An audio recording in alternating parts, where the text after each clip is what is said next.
Chapter 1. The Invocation. I bow down to Sri Ganesh. I bow down to Sri Saraswati. I bow down to the Guru. I bow down to the family deity. I bow down to Sri Sita Ramchandra. I bow down to Sri Sadguru Sai Nath.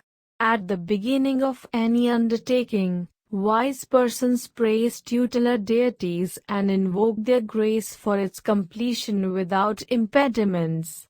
They do the invocation to avert all impediments and for the fulfillment of their desires. I do obeisance to all. First of all, I worship Ganpati Vakratund, Hiram Image, Lord of the 14 schools of knowledge, auspicious figure who is elephant-visaged. 14 universes are contained in your belly, that is why you are known as immense-bodied, holding the lustrous axe in your hands with a desire to cut the difficulties of the devotees. Oh, Lord Gannada, Gajanana, the destroyer of obstacles and assuager of pain, grant me the grace to complete my vows. I prostrate myself before you. You are the helper of the devotees.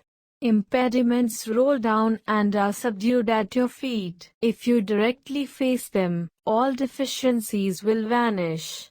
You are the ship in the ocean of life, the flame of light in the darkness of ignorance. Look after me joyfully with prosperity and perfection. Hail, hail to thee whose vehicle is the mouse, destroyer of the forest of impediments. You are the son of Girija who has an auspicious visage. I do obeisance to you. May I attain the completion of this work without difficulties.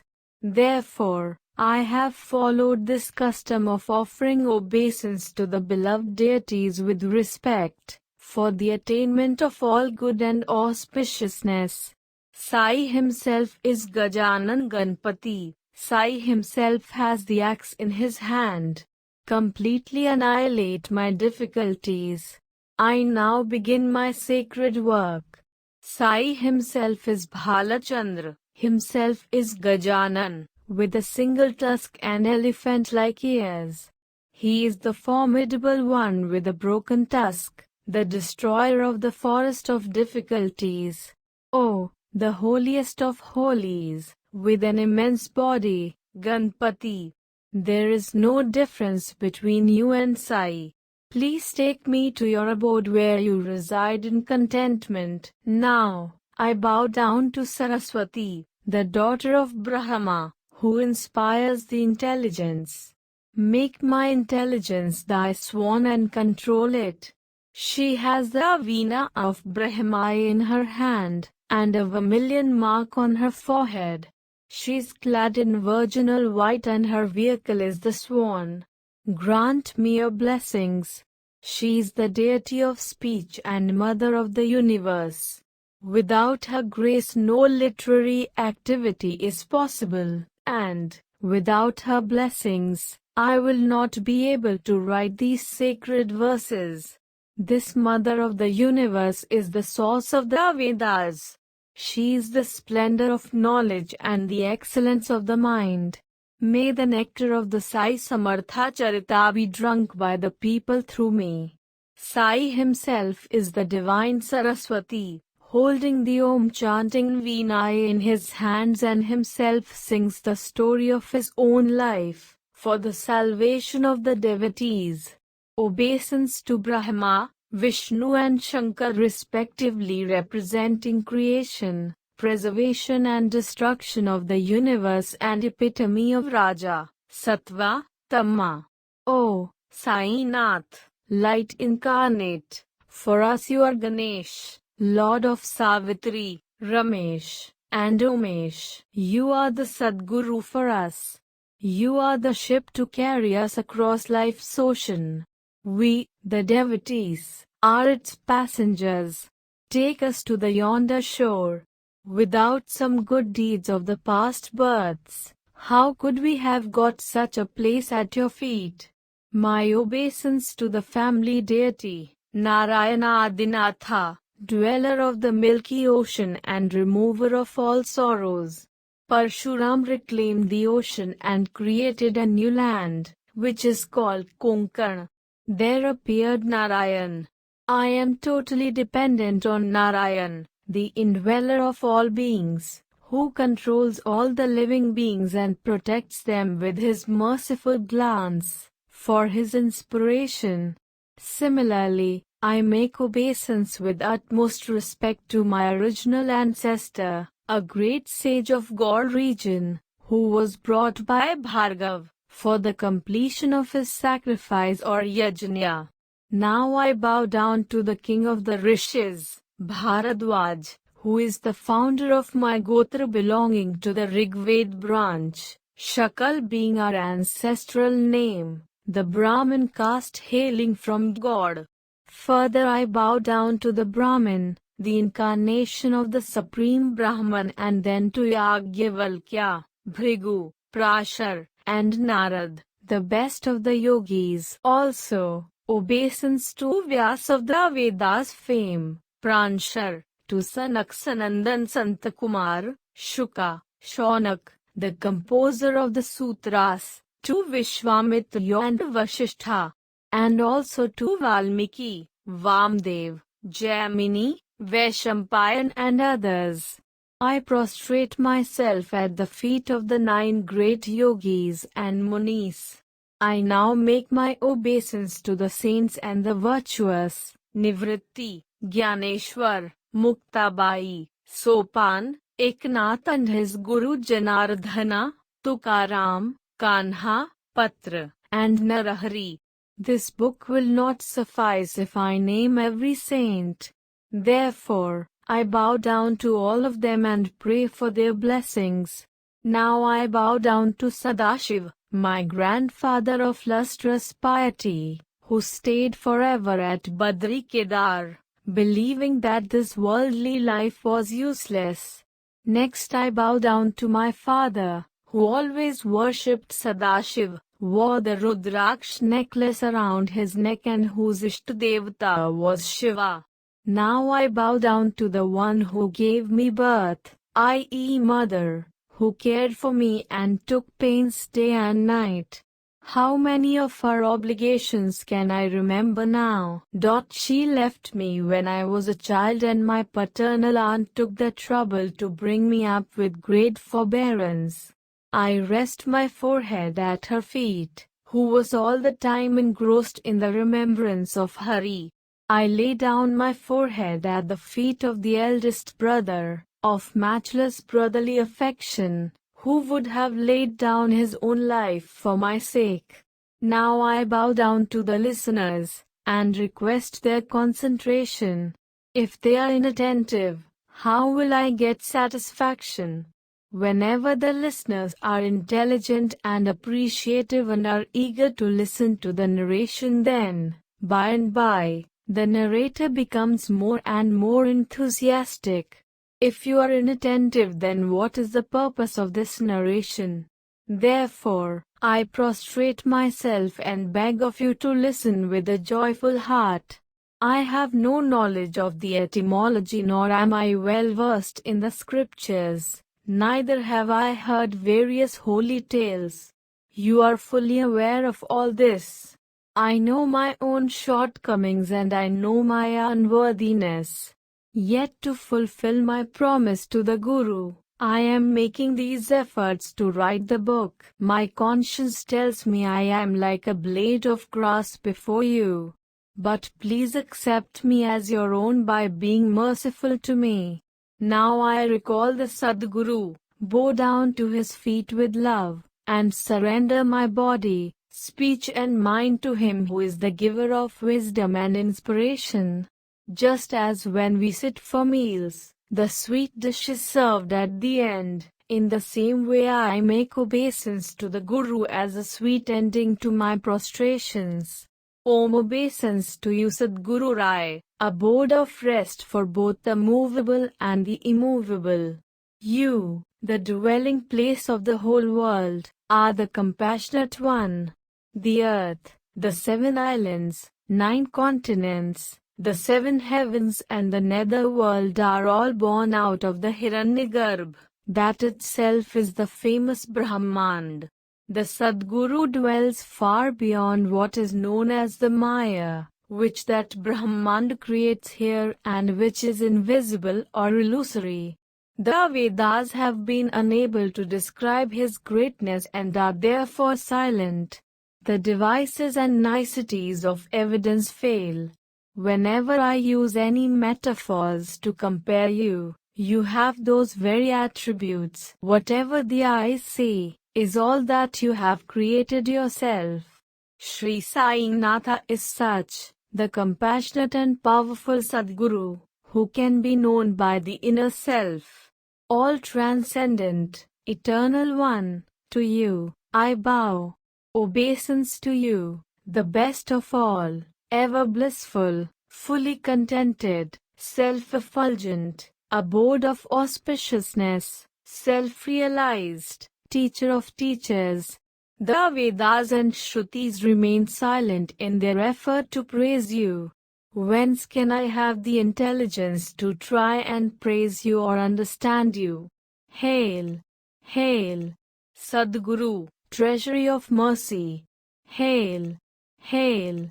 Dweller on the banks of the river Godavari! Hail! Hail! Brahma, Shankar, and Vishnu, incarnation of Tatta! I bow to you. Brahma's Brahmanand cannot exist without the Sadguru. I offer my 5 pranas to you and with total dedication surrender to you for protection. I bow my head in obeisance, press his feet with my hands, gaze at his face, and inhale the sacred water which washes his feet. Keep listening to the praises of Sai, enshrine his image in the mind and incessantly meditate on Sai. This will break your bonds with worldly life.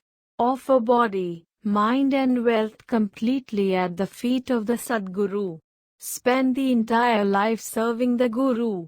The name of the Guru and the intimate association with the Guru, the grace of the Guru and the milk-like sacred water which has washed his feet, the sacred mantra from the Guru and residence in his household, these could be obtained with great efforts.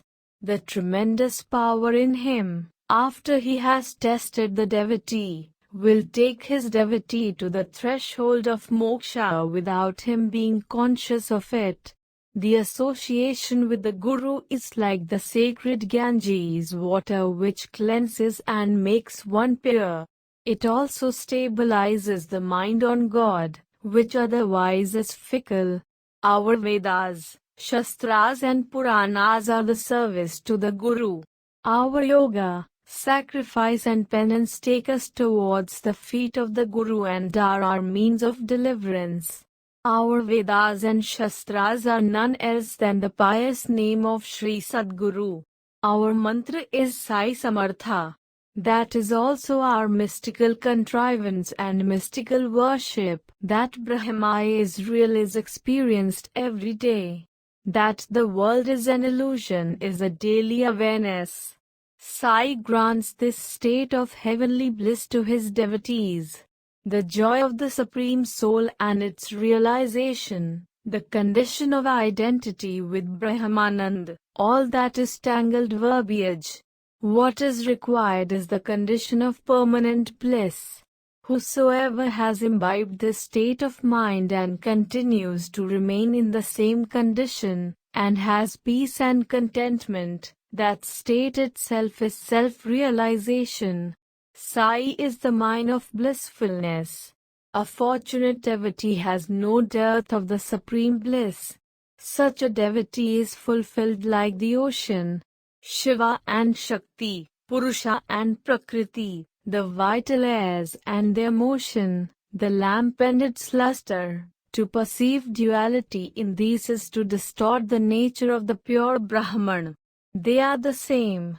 The Vedic saying is Brahman does not delight in being alone and desires to be manifold, thus is born duality and is again enjoined in unity.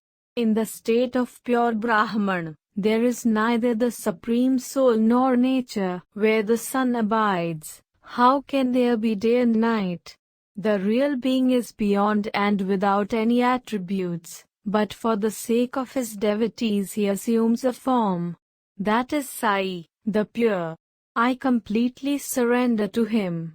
For those who surrender to Sai Samartha, he has avoided many calamities of theirs. Therefore, for my own selfish purpose, I bow at his feet. From the point of view of reality, he is absolutely different. To give the pleasure of devotion, he takes different forms and performs the leelas for his devotees. To him, the lovable one, I bow down. He who is the cosmic consciousness in all beings and who is the seat of self-awareness and has assumed the form of gross consciousness. To him, the lovable one, I bow down. You are my last resort. You are my refuge. You fulfill the devotion of the devotee. Oh, Guru Raya, you are bliss incarnate.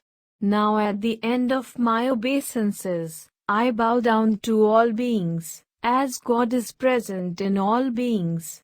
Accept me in your fold. Obeisance to all living beings, so that the Lord of the universe may be pleased. God is all-pervading, integrated and without distinction. Thus I end all my obeisances, which will become the means to complete what I have begun. They are the auspicious beginnings of this book. Now I will narrate the purpose of this opus. Since the time when Sai has graced me and favored me, I think of him only day and night. He has destroyed my fear of worldly existence and the fear of the cycle of birth and death. Not for me the repetition of any other prayers, not for me any other penance. I behold only one form, the pure form of Sai. As soon as one gazes upon Sai's face, thirst and hunger are forgotten.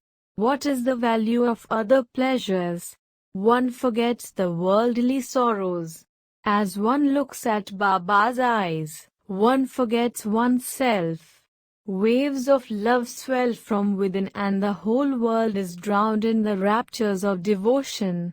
Action, religion, scriptures, Puranas, yoga, sacrifices, performance of prescribed religious ceremonies, pilgrimage to holy places and acts of penance, all these are at Sai's feet for me. Continuous observance of the teachings of the Guru, and firm adherence to them brings unshakable faith and unwavering stability.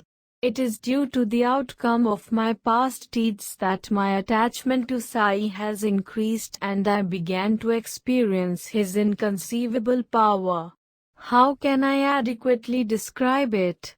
That power which creates devotion and attachment to Sai's feet also leads to detachment while participating in worldly life and gives great bliss. Different ways of devotion have been described by various people. I will speak briefly of its nature and characteristics during the course of the narration according to my aptitude. To realize the harmonious connection with the inner self is the foremost form of devotion, say those who are learned in the Vedas and the Shastras, and the knowledgeable spiritual guides. Puja and Archana for the love of God are the ways to express devotion, as preached by Pracharya and Vyasa. That is also another form of worship.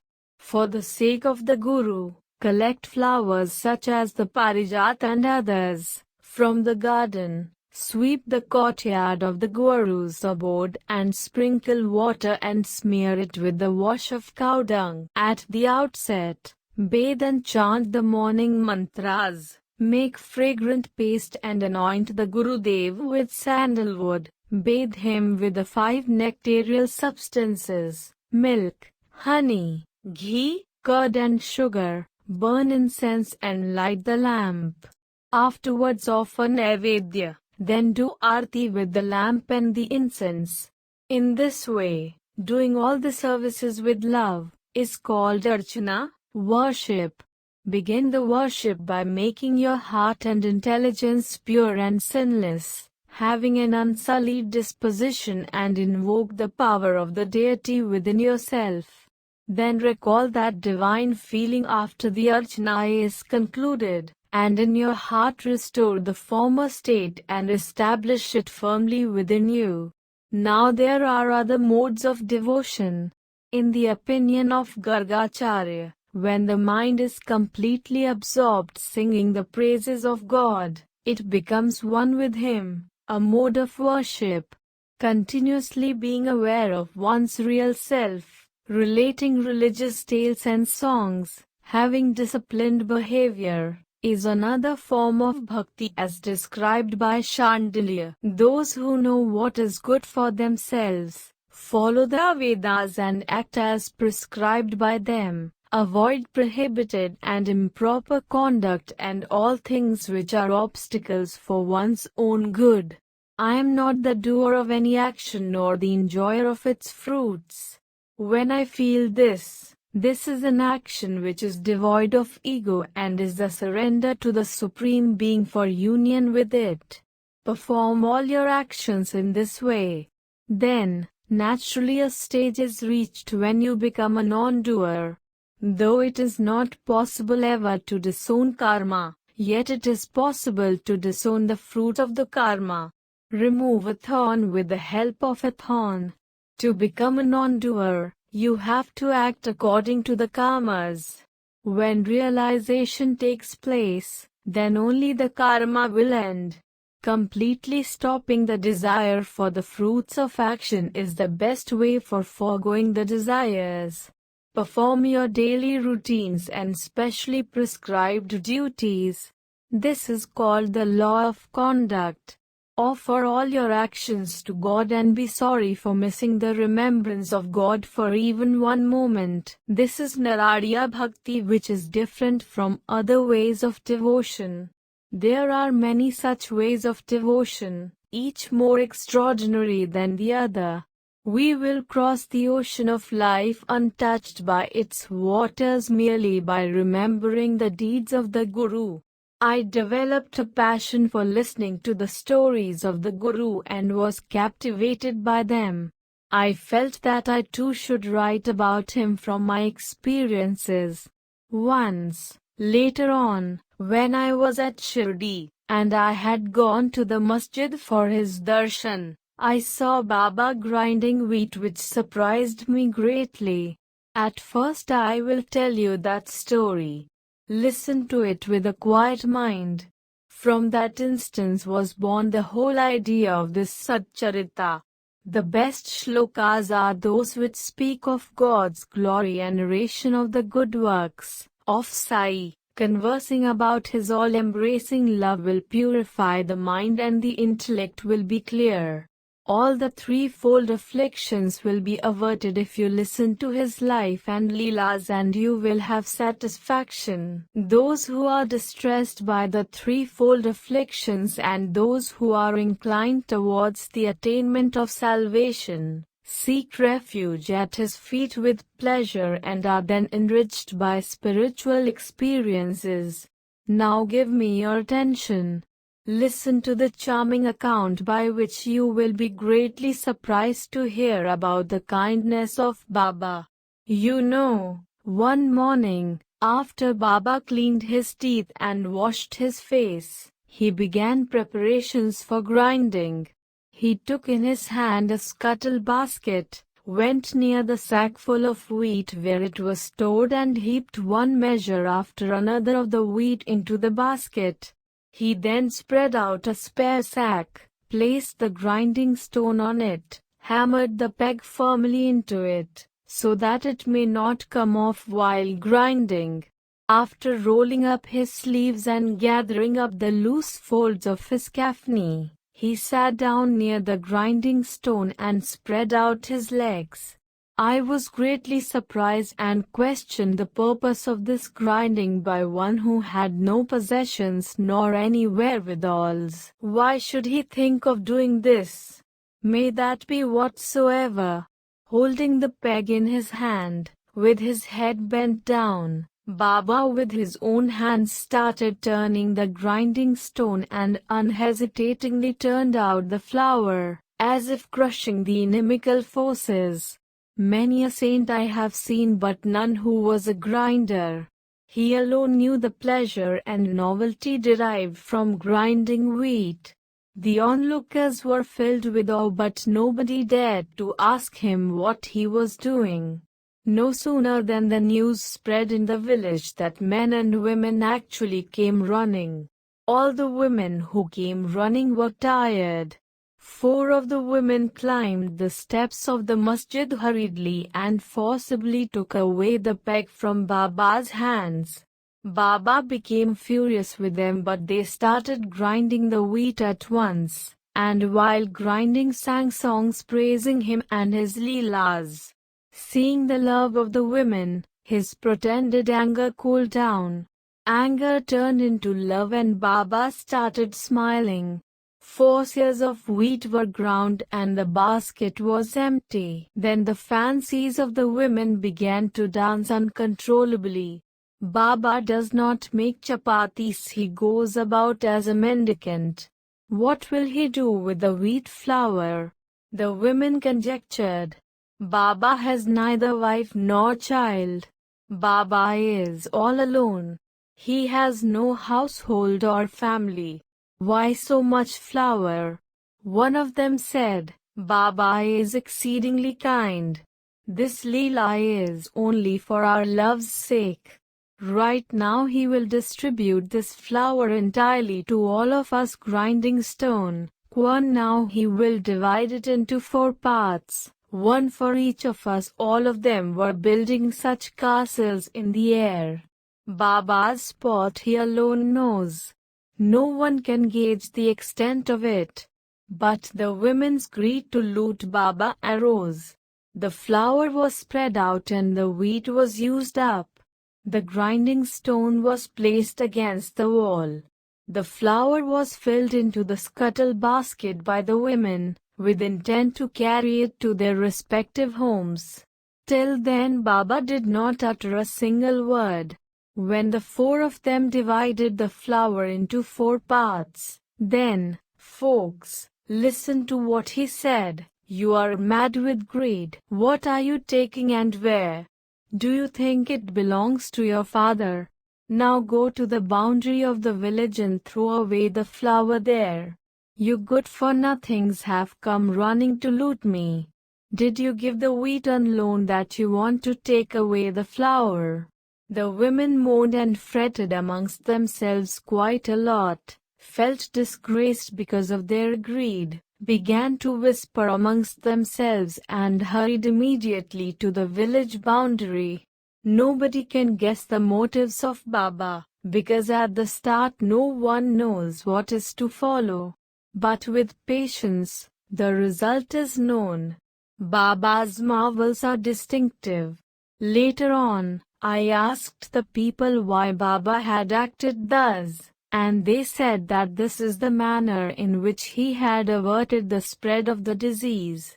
It was not the wheat but it was the cholera that he ground out in the grinding stone, and, afterwards, that was thrown out at the village boundary by handsful. The flour was thrown on the banks of the stream. Since that time the disease receded. Promptly the bad days passed away. This was the expertise of Baba. The village was affected by the epidemic of cholera for which Sainath had found this remedy. The disease was totally eradicated and peace was restored in the village. Seeing this spectacle of grinding, I was taken aback. How can the cause and effect be related? How can the proof be found? What could be the connection between wheat and disease? Having seen this inconceivable incident, I thought of writing this book. Like the waves of the sea, love upsurged within me and I felt like singing the sweet tale of Baba to my heart's content. Hemant surrenders to Sainath.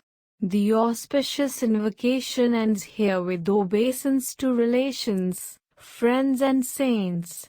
Obeisance forever to the Sadguru. In the next chapter I will speak about the purpose of the book, and give an insight into the capacity and the commitment to the best of my ability. The listeners should listen to it with concentration. Likewise, the listeners and the writer will be benefited by this Sri Sai Satcharitra. Who is this writer Hemadpant will become clear later on. May there be well-being.